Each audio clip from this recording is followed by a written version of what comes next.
Lawmakers compare street takeovers like those you're about to see to films like Fast and Furious and say they're already happening right here in South Carolina. It's when a large group blocks a road while cars or motorcycles do burnouts, donuts, and drag races. State House reporter Stephen Biddix has details on a bill that lawmakers hope will keep them out of our state.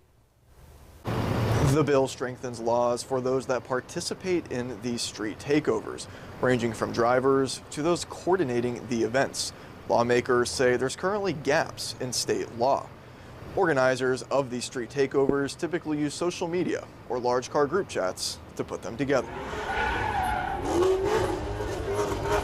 These are finely tuned, very souped up vehicles. York County Representative David Martin and law enforcement say street takeovers are moving into South Carolina. It creates a huge safety hazard across our state. 2 years ago, Charlotte put together a bill to make this put more teeth in the current laws that were on the books. And now those people up there have came across the border. The bill arms law enforcement with new tools to charge both participants and organizers. So it not only looks at the one specific incident that the person can be charged under current law, but it actually addresses the coordination. I think that's what's missing. Sally Foster with the South Carolina Sheriff's Association says every sheriff's department supports the bill.